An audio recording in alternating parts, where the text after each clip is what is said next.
Olá, alunos do primeiro ano, professora Lorena aqui, tudo bem? Hoje a gente vai começar uma série de vídeos referentes ao PET volume 4, então começando aí a parte teórica da semana 1.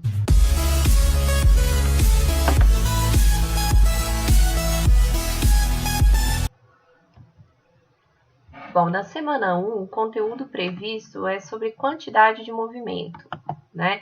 Então, vejam que no primeiro ano, basicamente, a gente estuda movimento. Então, a gente já viu algumas grandezas extremamente importantes, como velocidade, aceleração, distância, força.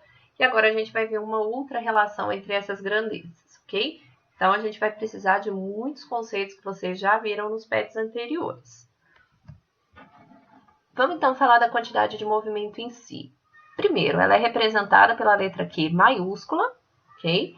Muitas grandezas elas têm diferenças ao serem representadas com letras minúsculas e maiúsculas, então tenham atenção nesses detalhes. Essa quantidade de movimento ela também pode ser chamada de momento linear, tá bom? Qualquer um dos termos representa a mesma coisa. O que é importante a gente saber sobre essa quantidade de movimento? Em primeiro lugar, que ela é uma grandeza vetorial. Vocês já estudaram vetores, vocês já viram as características importantes de um vetor, mas principalmente que uma grandeza vetorial ela é descrita, representada por três características. Ela possui um módulo, que é um número que representa aquela grandeza, direção, então horizontal, vertical, e um sentido, para cima, para baixo, para a direita, para a esquerda, ok? Essa quantidade de movimento ela está relacionada à inércia do movimento. Lembra dessa palavra? A gente trabalhou ela no PET 3.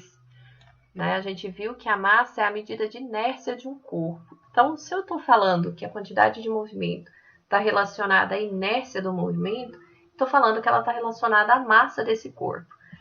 Vamos pensar o seguinte, o que é mais difícil? Movimentar você né, com o seu corpo, com a sua força. Colocar em movimento um carro, empurrando ele com as próprias mãos, ou uma bola de futebol como essa da figura. É lógico que a bola de futebol vai ser muito mais fácil, porque ela tem uma massa muito menor comparada à massa do carro. Né? Ou seja, é muito mais difícil eu colocar um corpo com uma massa grande em movimento. E quando a gente fala em movimento, a gente está falando em mudar de posição. Né? Um corpo ele está em movimento quando a posição dele muda com o tempo em relação ao referencial, tá? Se a posição muda com o tempo, esse corpo tem velocidade. Então, quando a gente vai calcular essa quantidade de movimento, eu estou falando em inércia do movimento, ou seja, eu estou falando em massa e estou falando em velocidade. Então, ó, eu tenho uma massa aqui, certo? E eu vou colocar que essa massa está se movimentando para a direita com uma determinada velocidade.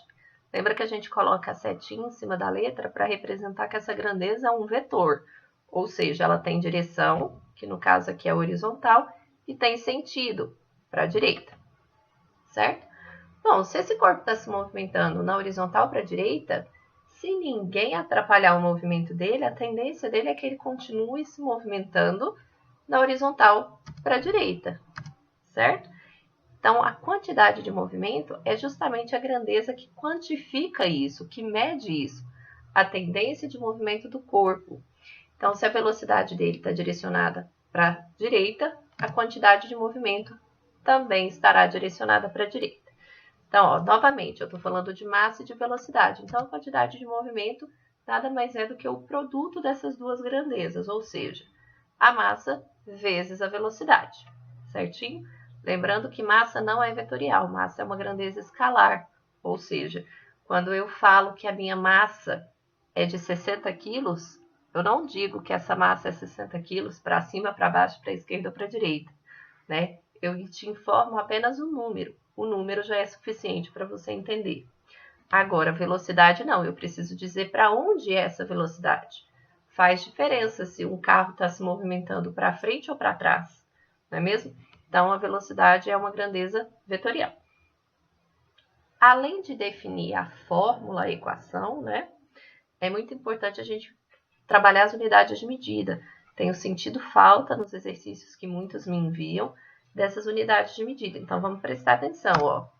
A massa, ela tem que estar sempre em quilograma, que é a unidade de medida padrão.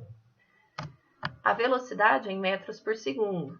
Tá certo que aqui no Brasil a gente utiliza no cotidiano a unidade de medida quilômetros por hora, mas a unidade de medida padrão é metros por segundo. Tá? Então, quando a gente for calcular a quantidade de movimento, temos que transformar essa velocidade para metros por segundo, caso ela já não esteja. Então, vamos lá. Eu estou multiplicando massa, que é quilograma, por velocidade, que é metros por segundo. Então, como é que vai ficar a minha unidade de medida de quantidade de movimento?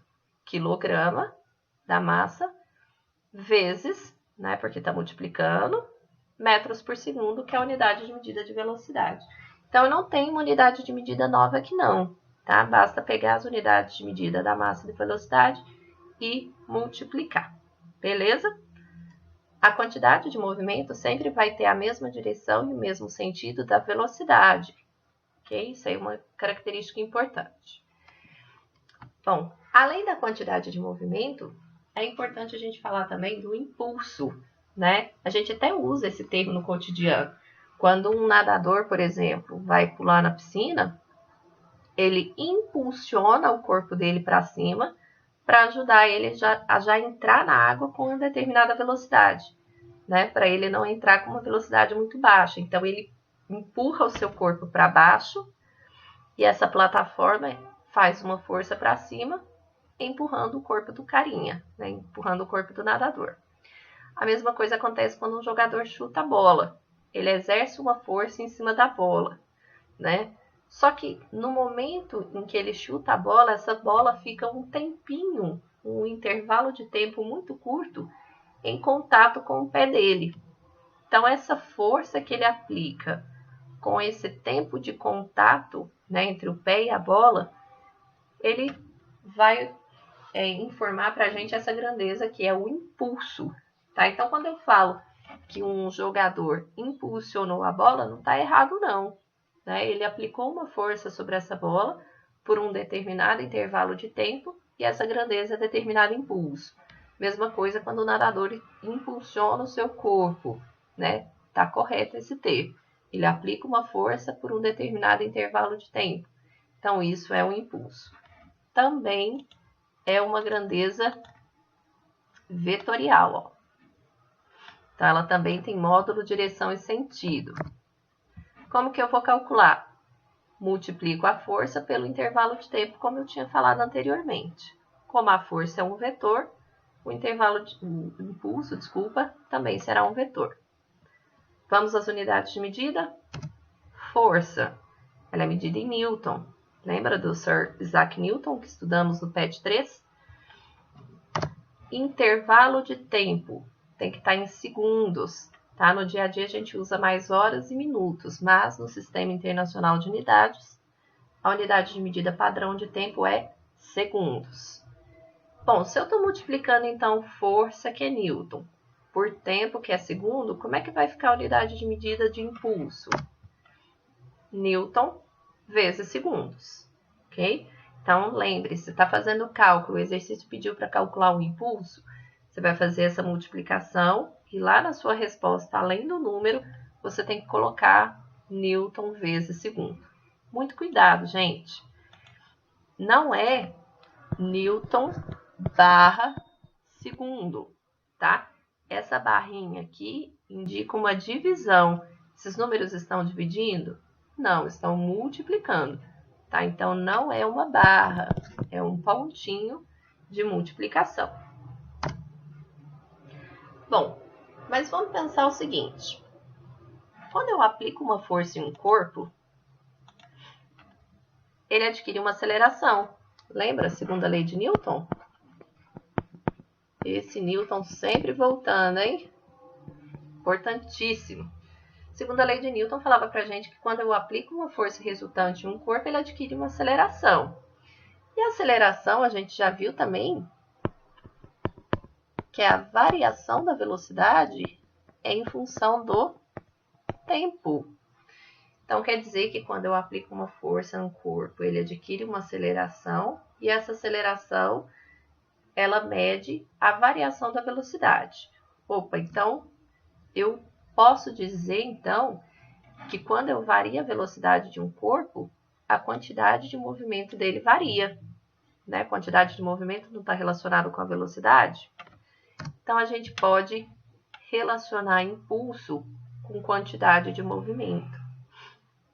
O impulso ele vai medir justamente a variação da quantidade de movimento. Fiquem atentos a esse delta. Ó, essa letrinha grega aqui, o delta. Ele aparece aqui também, ó. Toda vez que esse delta aparecer, ele está contando para a gente que é uma variação, tá? Então, quando eu uso aqui delta V, variação da velocidade. Delta Q, variação da quantidade de movimento. Então, esse delta pode aparecer com um monte de grandeza. Quando ele aparecer, ele está indicando que aquele valor está mudando, está variando. Como que eu calculo a variação de alguma coisa? Vamos pensar o seguinte. Vamos falar do preço do arroz, né, que aumentou muito. Mês passado, comprei um pacote de arroz, custava R$20. Fui comprar esse mês, R$28, né? Quanto que variou o preço do arroz? Teve uma variação de R$8. Eu fiz essa conta na minha cabeça rapidinho, mas como é que eu fiz essa conta? Eu fiz o 28, que é o valor final, menos 20, que é o valor inicial. Cheguei aí na diferença, nesses R$8 de aumento. Então, toda vez que eu falar em variação de alguma coisa, eu estou falando, na verdade, que é o valor final menos o valor inicial. Beleza? Deixa eu apagar isso aqui, senão vai virar uma bagunça. Beleza, então, variação da quantidade de movimento é quantidade de movimento final menos quantidade de movimento inicial. Quantidade de movimento é massa vezes a velocidade, tá? Então, a gente separa aqui, ó. Quantidade de movimento final é massa vezes velocidade final. Quantidade de movimento inicial é massa vezes a velocidade inicial. Porque durante o movimento, a massa do corpo a gente não vai considerar que ela muda, tá? A gente vai considerar uma massa constante. Mas a velocidade vai mudar, ok? Então, coloquei aqui só para vocês lembrarem, né, que quando esse zerinho aparece junto com a letra, ele está indicando que é o valor inicial. Ok? Então, eu tenho duas formas de calcular o impulso, a que a gente viu no slide anterior, ou utilizando a variação da quantidade de movimento. Quando que você vai usar uma forma ou outra? Depende do exercício. Quando a gente estiver fazendo as atividades, a gente vai ver melhor quando que cada fórmula se aplica, ok? Ah, outra coisa importante, estava esquecendo. Ó. Se o impulso é igual à variação da quantidade de movimento, eu posso usar qualquer uma dessas duas unidades de medida que a gente já viu para determinar o impulso. Então, eu posso usar Newton vezes segundos, ou eu posso usar a unidade de medida da própria quantidade de movimento. Tá correta as duas formas, beleza? Para fechar, análise gráfica, extremamente importante, tá? Principalmente para quem pretende aí mais para frente prestar algum vestibular ou até mesmo o Enem. A fórmula que a gente viu do impulso, essa daqui, ó, ela se aplica para quando a força é constante, ou seja, para quando a força não muda. Mas e se ela mudar? Vamos pensar que você está empurrando o carrinho lá no supermercado. Você não vai empurrar sempre com a mesma força, até porque você tem que parar, pegar algum objeto na prateleira, né? Então, você aplica uma força, para, você vai mais rápido, você vai mais devagar. Então, a força que você está aplicando ali no carrinho, ela está mudando, certo? Então, aqui nesse exemplo, quando o exercício te der um gráfico, o que você tem que olhar? Quem que é o meu eixo X? Meu eixo X é o tempo. Quem é o meu eixo Y? Meu eixo Y é a força. Eu sei que se eu multiplicar os dois, eu tenho o impulso, beleza? Mas essa força está mudando, ó. Coloquei uma força aqui que está aumentando com o tempo. Então, quando o tempo vai aumentando, a força aumenta também, certo? O que eu vou fazer com esse gráfico? Para que ele vai ser útil para mim?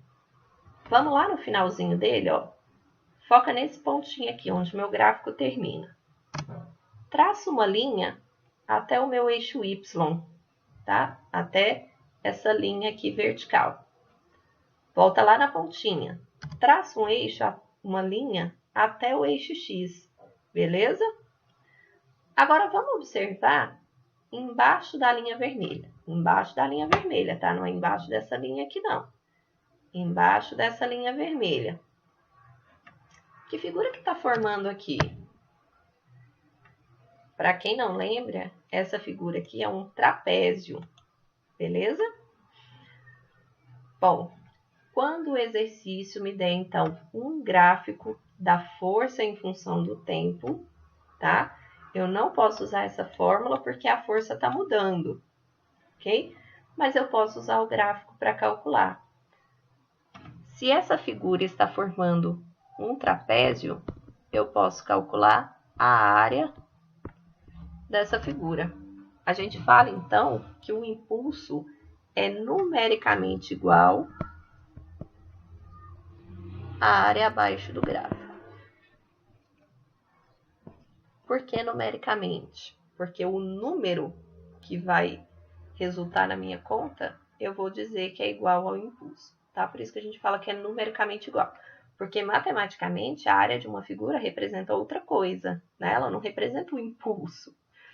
Mas a gente usa, esses números coincidem. Então a gente fala que eles são numericamente iguais, certo? Eu coloquei essa figura de propósito, porque é muito comum nas análises gráficas aparecerem o bendito do trapézio. E, consequentemente, é uma figura que muitos de vocês não lembram como calcular a área, tá? Então, vamos lembrar aqui, a área de um trapézio, a gente calcula da seguinte forma. Você vai pegar a base maior, ó, um trapézio, vou desenhar ele de outra forma aqui, ó. Vou desenhar ele em pé. Ele tem duas bases, que são esses lados aqui, que são paralelos, tá? Nesse desenho, o meu trapézio está em pé. Então, eu tenho a base maior aqui, ó. E a base menor aqui. Então, a base maior eu vou chamar de Bzão.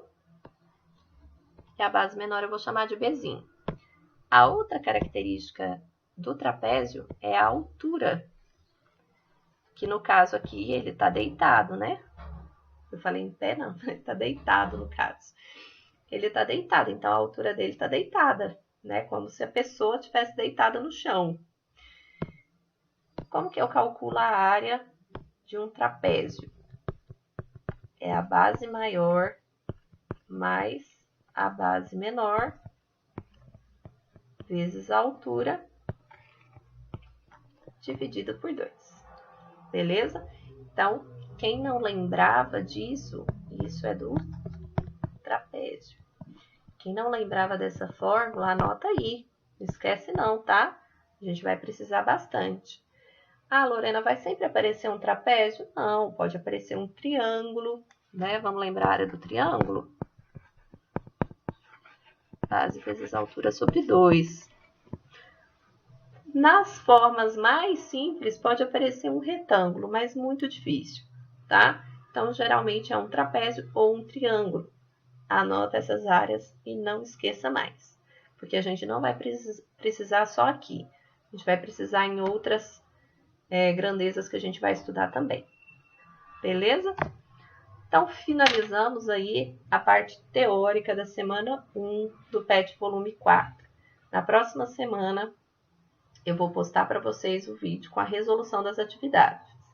Mas, por enquanto, eu quero que vocês tentem fazer sozinhos. Qualquer dúvida, eu estou à disposição de vocês. Um abraço, até semana que vem.